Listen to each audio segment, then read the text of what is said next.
సమరం భవిత ఛానల్ ప్రేక్షకులకు స్వాగతం. ఈరోజు మనం ఏఐతో సరికొత్త కొలువులు అనే అంశం గురించి తెలుసుకుందాం. ఏదైనా కస్టమర్ కేర్కు కాల్ చేస్తే ఇప్పుడు ఏఐ ఏజెంట్లే సమాధానం చెప్పేస్తున్నాయి. ఫిర్యాదులను చాట్బాట్లే పరిష్కరిస్తున్నాయి. మరీ అవసరమైతే తప్ప మనుషుల జోక్యం వరకు వెళ్లడం లేదు. అంతలా ఏఐని కంపెనీలు అందిపుచ్చుకుంటున్నాయి. ఈ నేపథ్యంలో ఏఐ ఎన్ని మార్పులకు దారితీస్తుందో, ఉద్యోగావకాశాలపై ఎలాంటి ప్రభావం చూపుతుందో Microsoft India development centre president MD Rajiv Kumar విశ్లేషించారు. భారత్లో మైక్రోసాఫ్ట్ చేపడుతున్న కార్యక్రమాలు, పెట్టుబడుల అంశాలను పంచుకున్నారు.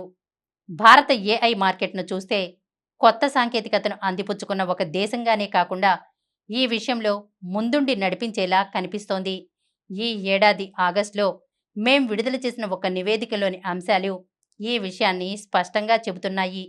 ఏఐ ఆధారిత నాయకత్వ మార్పు విషయంలో ప్రపంచానికి భారతే నేతృత్వం వహించనుంది. తమ కీలక వ్యూహాలను, సిబ్బంది నమూనాల విషయంలో పునరాలోచించడానికి 2025ను కీలక ఏడాదిగా 90% మంది వ్యాపారవేత్తలు భావిస్తున్నారు. భారత కంపెనీల తీరు ప్రత్యేకంగా ఉంటుంది. ఏఐని అత్యంత సమర్థంగా వినియోగిస్తున్నారు. ఇలాంటి వాటిని మేం ఫ్రంటియర్ ఫిమ్స్గా పిలుస్తాం. మనుషులు, ఏఐ ఏజెంట్ల సమన్వయంతో ఇవి రూపుదిద్దుకుంటున్నాయి. దీనిని పని ప్రదేశంలో ఒక వ్యూహాత్మక రీసెట్గా భావిస్తున్నాం. ఇండియా ఏఐ ఫస్ట్కు మైక్రోసాఫ్ట్ కట్టుబడి ఉంది. ఏఐని ఒక ఆలోచన భాగస్వామిగా భావించే అన్ని రంగాల్లోని సంస్థలకు మేం సహాయం చేయాలని లక్ష్యంగా పెట్టుకున్నాం. ఏఐ స్టాక్లో ప్రపంచ స్థాయి ఆవిష్కరణలను తీసుకురావడం విషయంలో గర్వంగా ఫీల్ అవుతున్నాం. ఈ ఏడాది స్పష్టంగా ఏఐ ఏజెంట్లదే అని చెప్పవచ్చు. తెలివైన, క్రియాశీలక భాగస్వాములుగా ఇవి మారాయి. భారత కంపెనీలు కేవలం ఏఐ గురించి మాట్లాడటమే కాదు, తమ పని సంప్రదాయంలో ఏఐని పూర్తిగా ఇముడ్చుకున్నాయి. ఉదాహరణకు మైక్రోసాఫ్ట్ 365 కోపైలట్పై పర్సిస్టెంట్ సిస్టమ్స్ రూపొందించిన కాంట్రాక్ట్ అసిస్ట్ను చెప్పవచ్చు. దీని ద్వారా చర్చల సమయం 70%, ఈమెయిల్స్ 90% మేర తగ్గుతోంది. ఇక మైక్రోసాఫ్ట్ అజూర్ ప్లాట్ఫామ్పై నిర్మించిన ఈ సంజీవన్ని తీసుకుంటే వైద్యం అందని గ్రామీణ ప్రాంతాల్లోనే కోట్ల మందికి ఈ జాతీయ టెలిమెడిసిన్ ప్లాట్ఫామ్తో సేవలను అందిస్తున్నారు. అటామిక్ వర్క్ విషయానికి వస్తే ఆటం వంటి ఏఐ ఏజెంట్తో సేవల నిర్వహణ రూపమే మారిపోయింది. వేగంగా స్పందనలను ఇవ్వడమే కాదు, వ్యయాలను తగ్గించింది.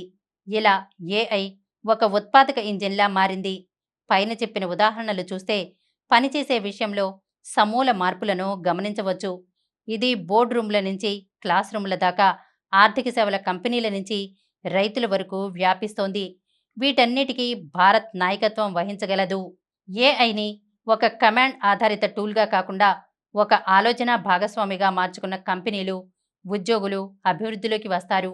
అంటే ఫస్ట్ డ్రాఫ్ట్లను రూపొందించడానికి బదులుగా ప్రాంప్టింగ్ నైపుణ్యాలను, అది కూడా సందర్భం, ఉద్దేశం ఆధారంగా అభివృద్ధి చేసుకోవాలి. అవుట్పుట్ను మరింత మెరుగ్గా చేసుకుంటూ వెళ్ళాలి.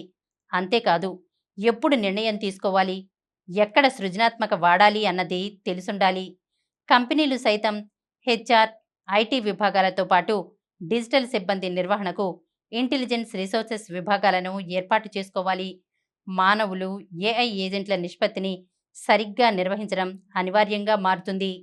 ఏఐ అనేది మనందరికీ కోపైలట్ లాంటిది.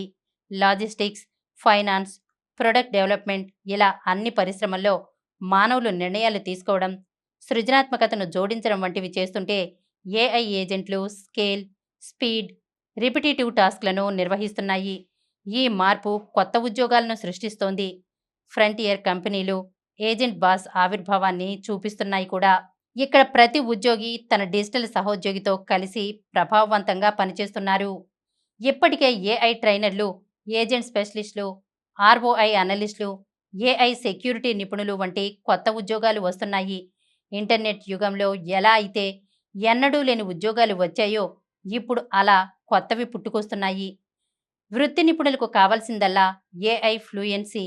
అంటే ఏఐ ఏజెంట్లను కేవలం టూల్స్ మాదిరి ఉపయోగించకుండా వాటితో పనులు ఎలా చేయించుకోవాలి, మార్గదర్శనం ఎలా ఇవ్వాలి, ఆలోచన భాగస్వాములుగా కలిసి ఎలా పనిచేయాలన్నది తెలుసుకోవాలి.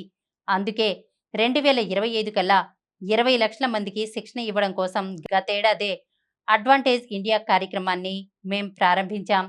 ఏడాదిలోపే 24 లక్షల మందికి శిక్షణ ఇచ్చాం. ఇందులో 65% మంది మహిళలే. సాస్ భూమితో భాగస్వామ్యం ద్వారా భారత్లోని సాఫ్ట్వేర్ యూజీఎస్ సర్వీస్ వ్యవస్థలోని అంకురాలు, ఔత్సాహిక పారిశ్రామికవేత్తలకు మద్దతునిస్తాం. వేల కొద్దీ అంకురాలపై ప్రభావం చూపుతాం. 2 లక్షల కొత్త ఉద్యోగాలను సృష్టిస్తాం అన్నారు. ఈ ఏడాది మొదట్లో ప్రకటించిన $3 బిలియన్ పెట్టుబడులతో క్లౌడ్, ఏఐ మౌలిక వసతుల నిర్మాణంపై దృష్టి సారిస్తున్నాం. భారత్ వద్ద భారీ కంప్యూటింగ్ వ్యవస్థ ఉండాలన్నది మా ఉద్దేశం. తద్వారా అంకురాలు, పరిశోధనలు, కంపెనీలకు మద్దతు ఇస్తాం. ప్రధాని కోరుకుంటున్న వికసిత్ భారత్కు అనుగుణంగా ఆవిష్కరణలు అందించడమే మా ఉద్దేశం. ఇదే సమయంలో ప్రజలకు కొత్త యుగంలో అవసరమైన నైపుణ్యాలను అందిస్తాం. అడ్వాంటేజ్ ఇండియా 2వ ఎడిషన్తో వచ్చే 5 ఏళ్లలో 1 కోటి మందికి ఏఐపై శిక్షణ ఇస్తాం. ఏఐ ఇన్నోవేషన్ నెట్వర్క్తో అంకురాలతో భాగస్వామ్యాన్ని పెంచుకుంటున్నాం. వాస్తవ ప్రపంచానికి పరిష్కారాలను అందించే దిశగా పరిశోధనలు చేస్తున్నాం అన్నారు రాజీవ్ కుమార్. ఆయన ఇంకా ఏమన్నారంటే, మైక్రోసాఫ్ట్ భారత ప్రయాణంలో తెలంగాణ మూలస్తంభంగా ఉంది. గత 20 ఏళ్లుగా మైక్రోసాఫ్ట్ ఇండియా డెవలప్మెంట్ సెంటర్కు ఇల్లుగా మారింది. అమెరికా వెలుపల అతిపెద్ద R&D క్యాంపస్ ఇదే. అడ్వాంటేజ్ తెలంగాణ కింద 1.2 లక్షల మందికి ఏఐ రెడీ స్కిల్స్ను అందించాం. ఇందులో భాగంగా ఏఐ ఫౌండేషన్స్ అకాడమీతో 500 ప్రభుత్వ పాఠశాలల్లో 50,000 మంది విద్యార్థులకు, పరిశ్రమలో 20,000 మంది నిపుణులకు శిక్షణ ఇచ్చాం. 50,000 మంది ప్రభుత్వ అధికారులకు జనరేటివ్ ఏఐ, సైబర్ భద్రతలో నైపుణ్యాలను పెంచాం. తెలంగాణ రాష్ట్ర లక్ష్యాలకు మద్దతు ఇవ్వడానికి మేం కట్టుబడి ఉన్నామన్నారు. ఆయన ఇంకా ఏమన్నారంటే, ప్రపంచంలోనే అత్యంత క్రియాశీలకంగా ఉన్న డెవలపర్ వ్యవస్థల్లో భారత్ ఒకటి. ప్రతి 3 నెలలకు భారత్ నుంచి 10 లక్షల మంది డెవలపర్లను గిట్ హబ్ జత చేస్తోంది. దేశంలో ఇప్పుడు 1.8 కోట్ల డెవలపర్లు ఉన్నారు. ప్రపంచంలో ఎంత వేగంగా పెరుగుతున్న డెవలపర్ ప్లాట్ఫామ్ ఇంకోటి లేదు. 2వ, 3వ శ్రేణి పట్టణాల్లోనూ నిపుణులు పెరుగుతున్నారు. ఇది భారత్నే కాదు, ప్రపంచ భవిష్యత్తును మార్చే అంశం. మైక్రోసాఫ్ట్ ఐడీసీ ఇందుకు మద్దతుగా నిలుస్తోంది అన్నారు Microsoft India development centre president MD Rajiv Kumar. ఈరోజు మనం ఏఐతో సరికొత్త కొలువులు అనే అంశం గురించి తెలుసుకున్నాం కదా. మరొక అంశంతో మళ్ళీ కలుద్దాం. ఈ కార్యక్రమం మీకు ఎంతో నచ్చింది కదా. ఇటువంటి మరిన్ని వీడియోల కోసం అనతి కాలంలోనే 20 కోట్లకు పైగా వ్యూస్ సాధించిన సమరం ఛానల్ సమర్పించు సమరం భవిత ఛానల్కు సబ్స్క్రైబ్ చేయండి, లైక్ చేయండి, మీ ఫ్రెండ్స్కి షేర్ చేయండి. అలాగే ప్రక్కనున్న గంట సింబల్ని ప్రెస్ చేయడం మర్చిపోకండి.